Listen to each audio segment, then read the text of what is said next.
तो new direction classes 2.0 में आपका स्वागत है। आशा करता हूँ आप सब बहुत अच्छे होंगे। साथ ही हम पढ़ रहे हैं पाचन तंत्र के बारे में और हमने लास्ट वीडियो में उसी के ही महत्वपूर्ण टॉपिक अमाशय के बारे में पढ़ा है। अगर आपने वह वीडियो नहीं देखी है तो आप प्ले लिस्ट में जाकर उसको देख सकते हैं। आज उसी क्रम में हम छोटी आंत और बड़ी आंत के बारे में पढ़ने वाले हैं। यह जो टॉपिक है एग्जाम पॉइंट ऑफ व्यू से बहुत ही महत्वपूर्ण टॉपिक है। अक्सर यहाँ से जो प्रश्न पूछने की जो संभावना है वो ज़्यादा बनी रहती है। तो चलिए शुरू करते हैं और अंत तक इस वीडियो को ज़रूर देखिएगा। तो सबसे पहले हम पढ़ने वाले हैं छोटी आंत के बारे में। छोटी आंत यानी स्मॉल इंटेस्टाइन।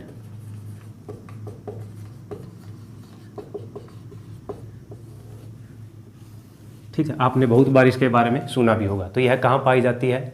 यह पाई जाती है अमाशय के बाद यानी स्टमक के बाद और बड़ी आंत से पहले, यानी इन दोनों के बीच में पाई जाती है अमाशय, छोटी आंत और बड़ी आंत। ठीक है, और यह आहार नाल की, आहार नाल बोले तो जिसमें मुख गुहा, ग्रास नली, अमाशय, छोटी आंत, बड़ी आंत, मलाशय और कुछ ग्रंथियाँ जैसे लीवर, अग्नाशय और पित्ताशय ये सभी शामिल होते हैं। उसी को हम क्या बोलते हैं? आहार नाल बोलते हैं। उसमें यह सबसे लंबी संरचना होती है। ठीक है, यानी यह आहार नाल की, किसकी? आहार नाल की। ठीक है, सबसे लंबी क्या होती है? संरचना होती है। ठीक है, यानी इसकी लंबाई सबसे ज़्यादा होती है। अगर हम बात करें इसकी लंबाई की, इसकी लंबाई कितनी है? इसकी लंबाई है लगभग 6.5 से 7 मीटर, या हम कह सकते हैं 21 से 22 फीट। ठीक है, इसकी जो लंबाई है। अब हमारे मन में एक सवाल उठता है, अगर इसकी लंबाई सबसे ज़्यादा है तो फिर इसका नाम छोटी आंत से बड़ी आंत क्यों नहीं रखा गया?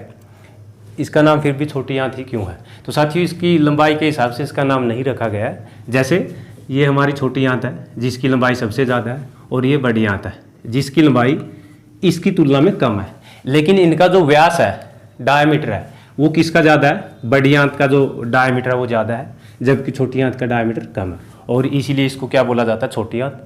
और इसलिए इसको क्या बोला जाता है? बड़ी आंत। ठीक है, तो इनके व्यास के हिसाब से यानी डायमीटर के हिसाब से इनका नाम रखा गया। तो आई होप आपको ये चीज़ समझ में आ गई। उसके बाद छोटी आंत में भोजन का जो पाचन है वह कंप्लीट हो जाता है, यानी छोटी आंत के बाद भोजन का पाचन नहीं होता। ठीक है, तो हम यहाँ पर कह सकते हैं जो भोजन है, भोजन का पूर्ण पाचन कहाँ पर होता है? छोटी आंत में होता है। कहाँ पर? छोटी आंत में। ठीक है, तो इस प्रकार से हमारे दो छोटे छोटे महत्वपूर्ण प्रश्न बनते हैं। जैसे सबसे पहले ये आपसे पूछा जा सकता है एग्जाम में, आहार नाल की निम्न में से सबसे लंबी संरचना कौन सी है? ग्रास नली, अमाशय, छोटी आंत या बड़ी आंत। ठीक है, तो उसमें हम किस पर टिक करेंगे? छोटी आंत पर। छोटी आंत जो आहार नाल की है सबसे लंबी संरचना होती है। उसके बाद जो क्वेश्चन नंबर 2 हमारे से ये पूछा जा सकता है, भोजन का जो पूर्ण पाचन है वो निम्न में से कहाँ खत्म हो जाता है या कंप्लीट हो जाता है? तो भोजन का पूर्ण पाचन निम्न में से, जैसे आपसे ऑप्शन दे सकता है अमाशय, ग्रास नली, छोटी आंत, बड़ी आंत, इस प्रकार से आपसे ऑप्शन में दे सकते हैं। तो हमें पता है जो भोजन का पूर्ण पाचन है वो कहाँ पे होता है? छोटी आंत में होता है। ठीक है, अब हम बात करते हैं इसके भाग को लेकर, छोटी आंत को कितने भागों में बांटा गया। तो चलिए देखते हैं। सबसे पहले हम इसका एक आसान सा चित्र बना लेते हैं ताकि हमें समझने में आसानी हो। ठीक है, जैसे ये हमारी क्या है? छोटी आंत है। ठीक है, इसकी लंबाई आपको पता लगभग 21 से 22 फीट है। ठीक, तो इससे पहले क्या आएगा? अमाशय। अगर आपको याद है तो इससे पहले क्या आएगा? अमाशय आएगा। अमाशय के बाद क्या शुरू होती है? छोटी आंत। ठीक है, और उसके बाद क्या आएगी? बड़ी आंत। तो साथियों, इसको 3 भागों में बांटा गया है। ठीक है, और लंबाई का क्रम भी यही है। सबसे कम लंबी जो पहला पार्ट है सबसे कम लंबा, उससे लंबा ये है, और सबसे लंबा जो इसका अंतिम पार्ट है वो होता है। ठीक है, अगर हम इसके बाद नाम की बात करें, इसका जो पहला भाग है छोटी आंत का, पहला भाग का क्या नाम है? ठीक है, इसके जो पहले पार्ट का नाम है उसका क्या नाम है? डियोडिनम। ठीक है, जिसको हम क्या बोलते हैं? ग्रहणी। ठीक है, ये नाम याद रखना आपको बहुत ज़रूरी है। अगर हम इन नामों को अच्छी तरह से याद कर लेते हैं तो इनके जो कार्य समझना हमारे लिए आसान रहेगा। ठीक है, उसके बाद जो इसका सेकंड पार्ट है उसका क्या नाम है? जेजुनम। ठीक है, पहले पार्ट का डियोडिनम, जेजुनम, जिसको हम क्या बोलते हैं? मध्यांत्र। क्या बोलते हैं? मध्यांत्र। ठीक है, और जो लास्ट पार्ट है यानी अंतिम पार्ट है, इसका क्या नाम है? इलियम यानी शेषांत्र। ठीक है, अब आपकी इच्छा है, चाहे आप हिंदी में याद कर सकते हो, चाहे आप अंग्रेजी में याद कर सकते हो। इसको 3 भागों में बांटा गया, डियोडिनम, जेजुनम और इलियम। ठीक है, अब हम एक एक करके इनके कार्य के बारे में पढ़ने वाले हैं। ठीक है, छोटी आंत के कितने प्रकार है, 3 भागों में इसको बांटा गया है। ठीक है, यह आहार नाल की सबसे लंबी श्रृंखला होती है जिसकी लंबाई लगभग कितनी होती है, 21 से 22 फीट होती है। और भोजन का पूर्ण पाचन कहाँ पर होता है, छोटी आंत में होता है। ठीक है, अब हम एक एक करके इन तीनों पार्ट को, पहला पार्ट ये है, दूसरा पार्ट ये है और तीसरा पार्ट ये है। ठीक है, इनको देखते हैं कि किस प्रकार से यहाँ पर भोजन का पूर्ण पाचन होता है, भोजन के साथ क्या क्या होता है। ठीक है, तो चलिए देखते हैं। सबसे पहले हम पहले पार्ट को, जिसका क्या नाम है, ग्रहणी पक्वाशय या ड्यूडेनम। ठीक है, इसको देख लेते हैं।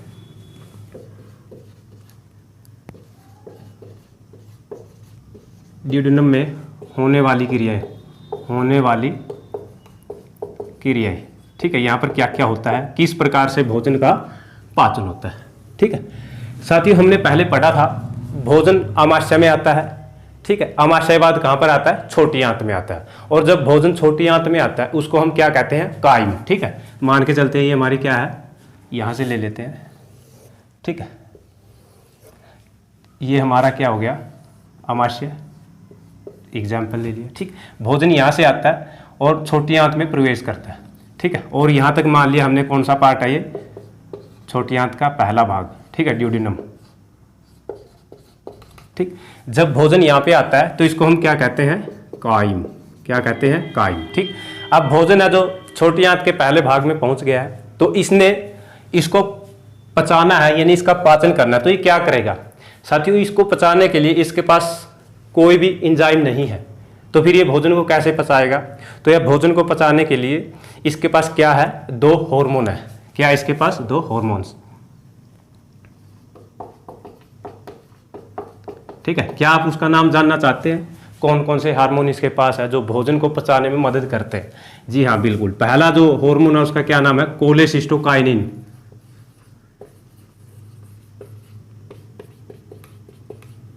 ठीक है, कोलेसिस्टोकाइनिन ये पहला हार्मोन है। कहाँ पर पाया जाता है, ड्यूडेनम में पाया जाता है। और जो दूसरा हार्मोन है, ठीक है, उसका क्या नाम है, सिक्रेटिन।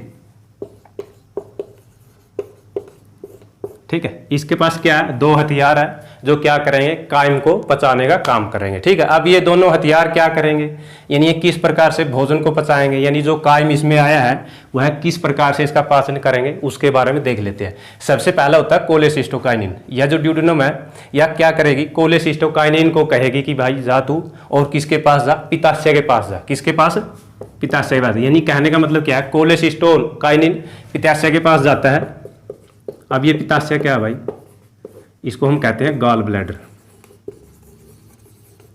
ठीक है, पित्ताशय पास जाता है यानी गॉल ब्लैडर के पास जाता है। और यह क्या करता है, यह पित्ताशय से कहता है कि भाई हेलो एक्सक्यूज मी, हाँ पित्ताशय से बोलता है कि जो कायम है वो छोटी आंत में आ गया, इसको पचाने का काम करो तुम।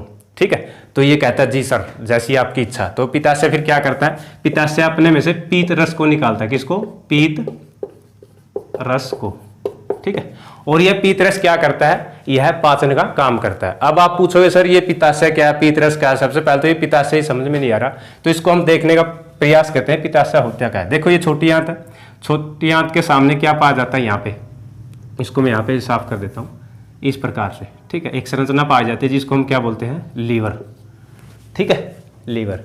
लीवर के ठीक नीचे यहाँ पे क्या पाया जाता है, गॉल ब्लैडर यानी कि पित्ताशय पाया जाता है। क्या पाया जाता है, पित्ताशय। और पित्ताशय करता क्या है, इसका काम क्या है, जिस प्रकार से देखो नाम से ही पता चलता है, पित्ताशय। जैसे जलाशय, जलाशय। ठीक है, जलाशय में क्या होता है, जल भरा होता है। उसी प्रकार पित्ताशय में क्या होगा, पीत भरा होगा। क्या होगा, पीत। ठीक है, पूरा नाम आप इसका बोल सकते हैं, पीत रस। ठीक है, जिसको हम क्या बोलते हैं, बाइल जूस। ठीक है, अब तक की स्टोरी क्या है, 2 हार्मोन पाए जाते हैं, कोलेसिस्टोकाइनिन। कोलेसिस्टोकाइनिन क्या करता है, पित्ताशय पास जाता है और उसको बोलता है कि भैया इसको पचाना है, किसको, कायम को। तो पित्ताशय क्या करता है, पीत रस को छोड़ देता है। ठीक है, किसको छोड़ देता है, पीत रस को छोड़ देता है। ठीक है, और ये पीत रस क्या करता है, भोजन का पाचन करता है। और ये किस प्रकार से पाचन करता है, तो सबसे पहले आप इसी के बारे में जान लेती है, पीत रस होता क्या है, कहाँ से बनता है, कहाँ से आता है।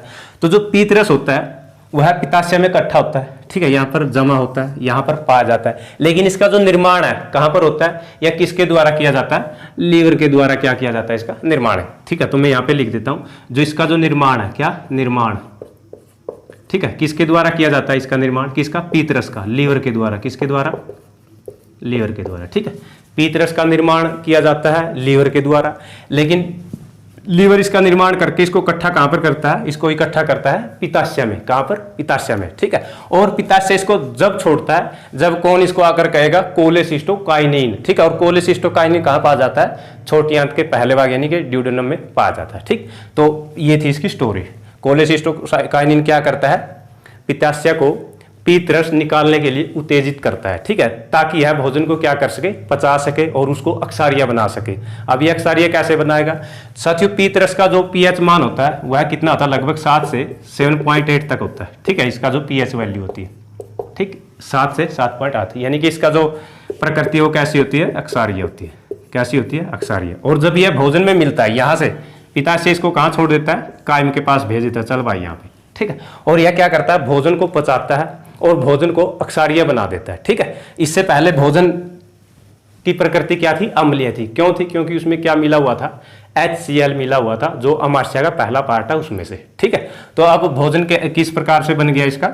इसकी जो प्रकृति है वो कैसी बन गई? अक्षारिया बनी। और यह भोजन को कैसे पचाता है? भोजन में ऐसा क्या है जिसको यह पचाने का काम करता है? साथियों, मान के चलते हम भोजन के साथ दूध भी पीते हैं, और हमने लास्ट वीडियो में पढ़ा था सबसे ज़्यादा वसा यानी फैट किसके दूध में होती है? भैंस के दूध में होती है, ठीक है। तो आपने भोजन किया, ग्रास नली के माध्यम से यहाँ पे आया, यहाँ पे क्या किया? दूध को दही में बदल दिया जाता है, लेकिन उसके बाद भी इसमें क्या रह जाती है? फैट रह जाती है, ठीक है। तो यहाँ पर इसको समझ लेते हैं, मान के क्या रह जाती है? फैट। और उसी फैट को हम क्या कहते हैं? फैट ड्रॉप्स कहते हैं, ठीक है, ठीक है। ये क्या मान के चलते हैं? फैट ड्रॉप्स, फैट ड्रॉप, ठीक है, ठीक है। वसा की बूंदें इसको हम बोलते हैं। और इन वसा की बड़ी बड़ी बूंदों को जो पीतरस होता है यानी बाइल जूस होता है, वह किस में बदल देता है? छोटी छोटी बूंदों को। इसलिए भोजन, इसी को ही हम क्या कहते हैं? भोजन का पचना कहते हैं। वसा की बड़ी बड़ी बूंदों को छोटी छोटी बूंदों में तोड़ना, ठीक है। यानी इन बूंदों को किस में तोड़ना? छोटी छोटी बूंदों में। ऐसे अगर आपको दिख रहा तो ऐसे छोटी छोटी बूंदों में तोड़ना, इसको हम क्या कहते हैं? ड्रॉपलेट्स ऑफ फैट, यानी वसा की छोटी छोटी बूंदों में तोड़ना। वसा की बड़ी बूंदों को छोटी छोटी बूंदों में तोड़ना। और इसी प्रक्रिया को हम क्या कहते हैं? इमल्सिफिकेशन, ठीक है, या पायसीकरण, ठीक। देखिए, ड्यूडेनम 2 हार्मोन निकालता है, कोलेसिस्टोकाइनिन और दूसरा सिक्रेटिन। उसके बारे में बाद में पढ़ेंगे। कोलेसिस्टोकाइनिन क्या करता है? पित्ताशय के पास जाता है और उसको क्या करता है? उसको कहता है कि आप किसको छोड़ दीजिए? पीतरस को छोड़ दीजिए, ठीक है। तो यह क्या करता है? पीतरस को छोड़ देता है। और ये पीतरस का निर्माण कहाँ पे होता है? लीवर में होता है। और जमा कहाँ पे होता है? पित्ताशय में, ठीक। अब ये पीतरस क्या करेगा? यह भोजन को अक्षारिया बनाएगा, क्योंकि इसका पीएच मान कितना है? लगभग 7 से 7.8 तक का, ठीक है। यानी इसका नेचर कैसा? अक्षारिया है। और यह क्या करेगा? भोजन में जो फैट होता है यानी वसा होती है उसको पचाने का काम करेगा। केवल वसा को पचाता है, आप नोट करके इसको लिख सकते हैं। पीतरस क्या करता है? केवल वसा का पाचन करता है, ठीक है, पाचन करता है। और किसी का पाचन यह नहीं करता है, केवल वसा का पाचन करता है। और किस प्रकार से करता है? जो वसा की बड़ी बड़ी बूंदें होती है, जिसको हम क्या बोलते हैं? फैट ड्रॉप्स, उसको किस चीज में तोड़ देता है? ड्रॉपलेट्स ऑफ फैट में तोड़ता है। और इसी प्रक्रिया को हम क्या कहते हैं? इमल्सिफिकेशन या पायसीकरण कहते हैं, ठीक है। ये काम होता है किसका? पीतरस का। लेकिन इसके बाद भी बहुत सारे कंपोनेंट या अवयव होते हैं जो भोजन में पाए जाते हैं, जिनका पाचन करना होता है, ठीक है। ये तो अभी तक किस चीज का पाचन किया है? केवल फैट की जो बड़ी बूंदें हैं छोटी बूंदों में तोड़ी गई है। अब इसके बाद जो ये छोटी छोटी बूंदें हैं वसा की, अब यह पचने योग्य हो गई है, तो इसको आगे जाकर लाइपेज होता है, वह क्या करेगा? पचाने का काम करेगा, फैटी एसिड में बदलेगा। आगे पढ़ेंगे हम, ठीक है। अब जो इसका जो दूसरा हथियार होता है, किसका? ड्यूडेनम का जो दूसरा हार्मोन होता है, वो क्या करता है? उसको यह किसके पास भेजता है? उसको इसको मैं साफ कर देता हूं यहां से, ठीक है। जो दूसरा इसका हार्मोन होता है जिसका क्या नाम है? सिक्रेटिन, ठीक। यह किसके पास भेजता है? उसको अग्न्याशय के पास भेजता है। किसके पास? अग्नाशय। अब ये अग्नाशय क्या होता है? पैंक्रियाज जिसको हम बोलते हैं। दूसरा हार्मोन क्या है? सिक्रेटिन। ठीक है, यह जो सिक्रेटिन है किसके पास जाता है? अग्नाशय के पास। ठीक, और अग्नाशय के पास जाकर यह क्या करता है? वही भैया काइम आया है उसको पचाना आपने, तो अग्नाशय इसकी क्या कर लेता है? बात को मान लेता है, और यह क्या करता है? अग्नाशयी रस, अग्नाशयी रस, ठीक है, जिसको पैनक्रियाटिक जूस बोलते हैं हम, ठीक है, उसको छोड़ने का काम करता है। और यह जो भोजन में जितने बचे हुए अवयव है, कंपोनेंट है, उनको पचाने का काम करता है। तो यह किस प्रकार से उनको पचाता है? तो यह क्या छोड़ता है? जिस प्रकार पित्ताशय है पीतरस को छोड़ता है, ठीक अग्नाशय भी क्या करता है? इसमें 3 प्रकार के एंजाइम होते हैं, उनको छोड़ता है, जिनको हम तीनों को मिलाकर पूर्ण पाचन रस कहते हैं। यानी यह किसको छोड़ता है? अग्नाशय रस में क्या शामिल होता है? पूर्ण पाचन रस, ठीक है, पूर्ण पाचन रस। और पूर्ण पाचन रस क्या करते हैं? भोजन के बचे हुए जो कंपोनेंट होते हैं उनको पचाने का काम करते हैं। ठीक है, इसमें क्या होता है? पूर्ण पाचन रस में कितने प्रकार के एंजाइम होते हैं? 3 प्रकार के। ठीक, कौन कौन से होते हैं? लाइपेज, ठीक है, और क्या होता है? अमाइलेज, ठीक है, और ट्रिप्सिन। ठीक है, ये 3 प्रकार के क्या होते हैं? क्या होते हैं? एंजाइम होते हैं। LAT, आप इसको याद कर सकते हैं पूर्ण पाचन रस को LAT के नाम से। ठीक है, और ये नाम याद रखना आपको बहुत जरूरी है। Lipase, amylase, trypsin, lipase, amylase, trypsin. ठीक है, अमाइलेज, लाइपेज, अमाइलेज, ट्रिप्सिन। ठीक है, इन तीनों नामों को याद रखिए। ये कहाँ से आते हैं? अग्नाशय से आते हैं। और किसके अंतर्गत शामिल होते हैं? ये अग्नाशयी रस के। ठीक है, ये भोजन को पचाने का काम करते हैं। अभी किस प्रकार से भोजन को पचाते हैं, इनको एक एक करके हम देख लेते हैं। ठीक है, सबसे पहले बात करेंगे हम लाइपेज के बारे में।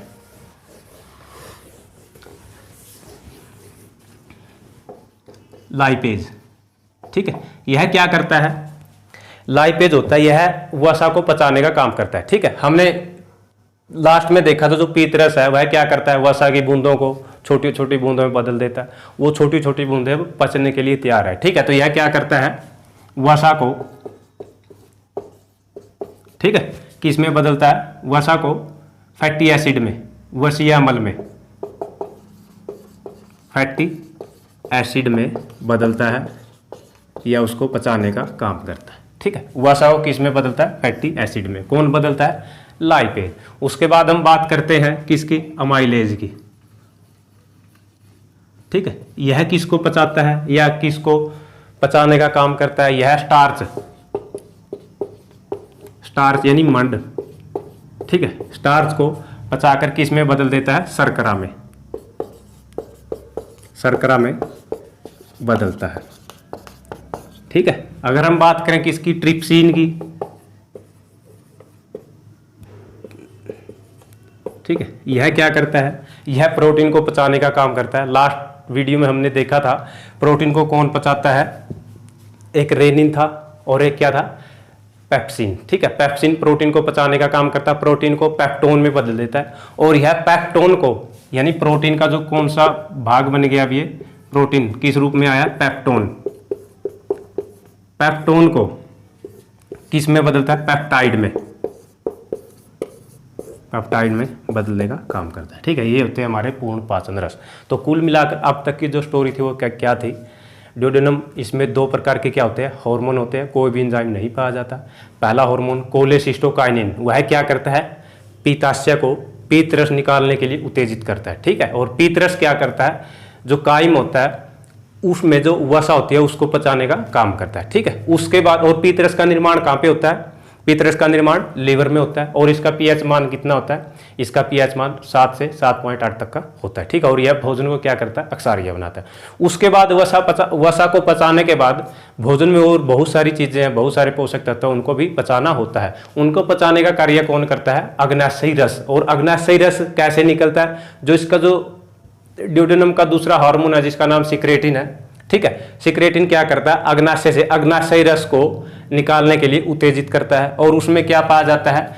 3 प्रकार के क्या पाए जाते हैं? एंजाइम पाए जाते हैं, जिनको हम पूर्णतः क्या बोलते हैं? पूर्ण पाचन रस बोलते हैं तीनों को मिलाकर, ठीक है। और ये कौन कौन से एंजाइम होते हैं, लाइपेज, अमाइलेज, ट्रिप्सिन। लाइपेज क्या करता है, वसा को फैटी एसिड यानी वसीय अम्ल में बदल देता है, और इमाइलेज क्या करता है, स्टार्च यानी मंड को किस में बदल देता है, शर्करा में बदल देता है यानी कि शुगर में बदल देता है। और ट्रिप्सिन क्या करता है, यह प्रोटीन को यानी प्रोटीन में पेप्टोन, ठीक है, पेप्टोन को किस में, पेप्टाइड में बदलने का काम करता है। तो यह था छोटी आंत के पहले भाग का कार्य यानी उसमें होने वाली क्रियाएं क्या है। अब हम बात करते हैं छोटी आंत के जो दूसरा भाग है जिसको हम क्या बोलते हैं, जेजुनम, उसमें होने वाली क्रियाएं कौन कौन सी है उसके बारे में हम पढ़ने वाले हैं, ठीक है। तो पहली भाग की जो ये क्रियाएं हैं उसको ध्यान से समझना, एक दो बार देखना और रिवाइज करना, ठीक है, लिख लिख के इसको। तो अब हम पढ़ते हैं जेजुनम के बारे में, जो इसका दूसरा पार्ट है। जेजुनम में होने वाली क्रियाएं, ठीक है, जेजुनम में होने वाली क्रियाएं तो देख लेते हैं इनको। मान के चलते हैं क्या हमारी छोटी आंत, ठीक है। जेजुनम जो होता है वह छोटी आंत का कौन सा भाग होता है, मध्य भाग होता है, ठीक है। इसको हम क्या बोलते हैं, जेजुनम, ठीक है। और साथियों जेजुनम में आंतरिक रस पाया जाता है यानी इंटेस्टाइनल जूस,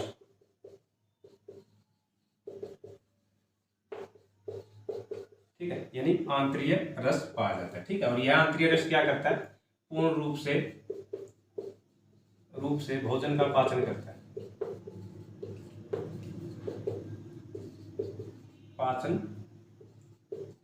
करता है, ठीक है। और इस इंटेस्टाइनल जूस में बहुत सारे क्या पाए जाते हैं, एंजाइम्स पाए जाते हैं, ठीक है। बहुत सारे क्या पाए जाते हैं, एंजाइम्स पाए जाते हैं जो भोजन को पचाने में महत्वपूर्ण भूमिका निभाते हैं। तो एक एक करके उनके बारे में देख लेते हैं। जो इंटेस्टाइनल जूस होता है उसमें कौन कौन से एंजाइम पाए जाते हैं, तो चलिए समझने का प्रयास करते हैं, ठीक है।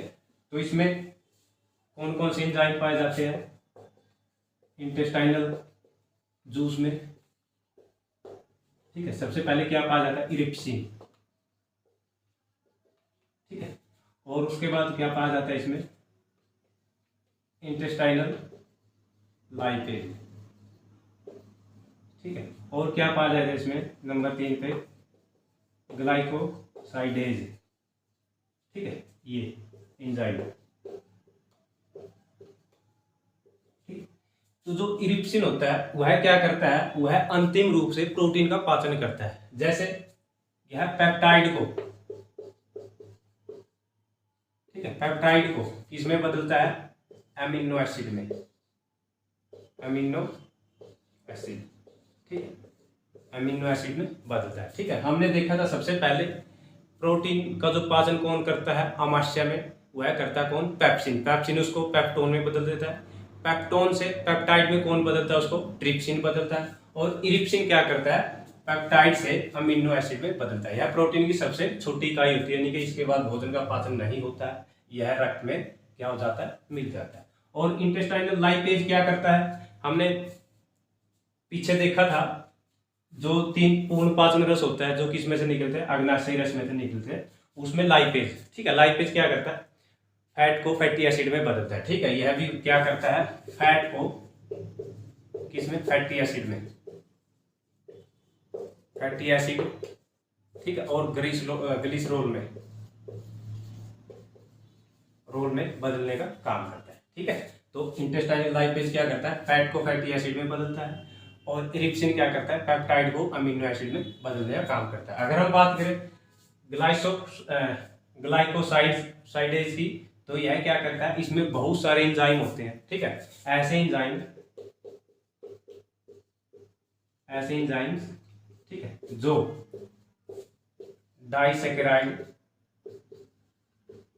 डाइसैकेराइड या मोनोसैकेराइड को, किसको, मोनोसैकेराइड को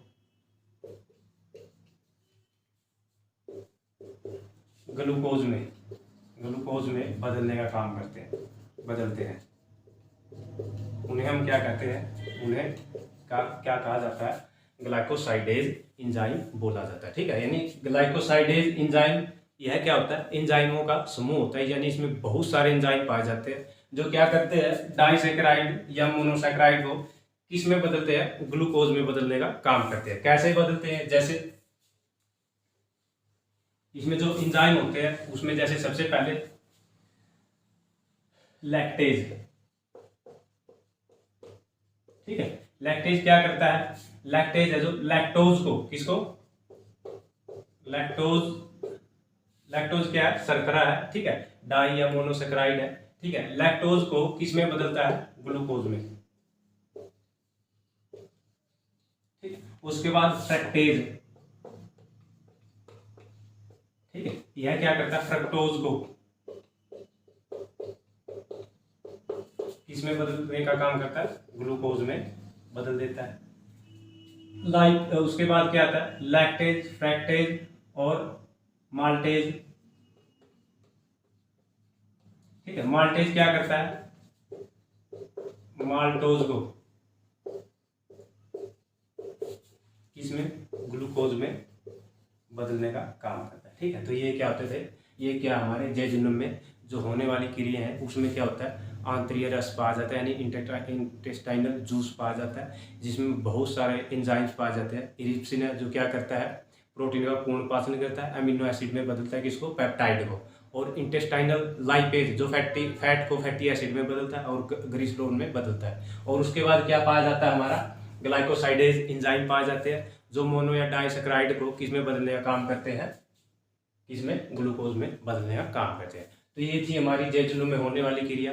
अब छोटी आंत का सबसे लास्ट जो पार्ट है इलियम, ठीक है, वो रहता है हमारा, उसके बारे में पढ़ लेते हैं। इलियम में होने वाली क्रिया है, इलियम में होने वाली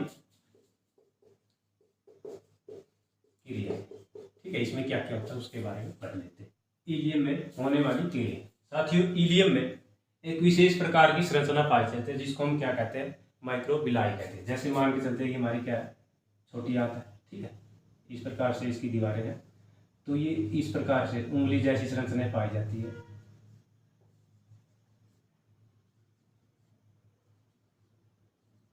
ठीक है। और इनको हम क्या कहते हैं, माइक्रोविली, ठीक है। क्या होती है, एक विशेष प्रकार की संरचना होती है। और यह किससे जुड़ी होती है, रक्त नलियों से,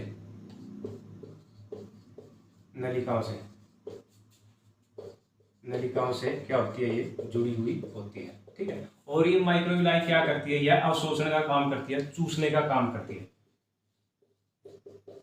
ठीक है, अवशोषण का, ठीक है। जो भी भोजन में पदार्थ बच गए हैं, जो पोषक तत्व बच गए हैं, उनको यह क्या करती है, चूसने का काम करती है। और यह उन तत्वों को चूस कर कहाँ पर भेज देती है, रक्त नलिकाओं के पास, और ताकि वह क्या हो, रक्त में मिक्स करे, ठीक है। तो यह क्या करती है, अवशोषण का काम करती है, ठीक है, पोषक तत्वों को, और अवशोषित करके किसके पास भेज देती है, रक्त नलिकाओं के पास भेज देती है। तो ये जो माइक्रोविली होती है वो कहाँ पर पाई जाती है, इलियम में पाई जाती है, ठीक है। तो ये थी हमारी तीनों भाग जो छोटी आंत के बारे में पढ़ा था। इससे संबंधित कुछ और महत्वपूर्ण जानकारी, हमने कई बार सुना होगा कि भोजन के तुरंत बाद पानी नहीं पीना चाहिए, क्योंकि यह एंजाइम को क्या कर देता है, पतला कर देता है, जिससे भोजन पच नहीं पाता सही तरीके से। और कई बार हमने सुना भी होगा भोजन करने के तुरंत बाद नींद आने लगती है। तो ऐसा क्यों होता है, क्योंकि साथियों जब भोजन करते हैं हम, उसके बाद जो हमारा खून है ना, अधिकतर खून अमाशय के पास चला जाता है ताकि भोजन का क्या हो, पाचन हो, और हमारे दिमाग में खून की कमी हो जाती है, जिसकी वजह से हमें क्या होता है, नींद आनी शुरू हो जाती है, ठीक है। तो ये कुछ महत्वपूर्ण बातें थी। अब इसके बाद हम थोड़ी सी जो बातें रहती है वो बड़ी आंत के बारे में रहती है, उसमें कुछ ज़्यादा इतनी बात नहीं है, थोड़ी सी बातें हैं, तो उसके बारे में हम पढ़ लेते हैं। बड़ी आंत, बड़ी आंत, ठीक है साथियों, अगर हम इसकी लंबाई की बात करें, बड़ी आंत की जो लंबाई है वह कितनी होती है, लगभग 1.3 मीटर की इसकी क्या होती है, लंबाई होती है, ठीक है। अगर हम इसको चित्र के माध्यम से समझने का प्रयास करें, कुछ इस प्रकार की क्या होती है, यह बड़ी आंत की क्या होती है, संरचना होती है, ठीक है, ठीक। तो इसको भी 3 भागों में बांटा गया है, जैसे, ठीक है, जो पहला पार्ट है इसका क्या है, सिक्कम, ठीक है। दूसरा पार्ट क्या होता है हमारा, कोलोन, ठीक है। और तीसरा पार्ट क्या है, रेक्टम, ठीक है, मलाशय जिसको हम बोलते हैं, ठीक, ठीक है। कितने भागों में बांटा गया इसको, 3 भागों में बांटा गया है।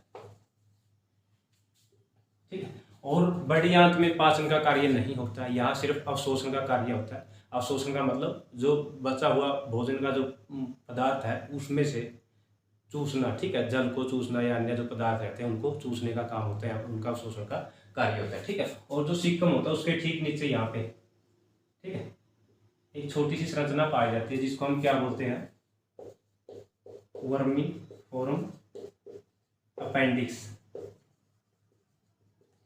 ठीक है।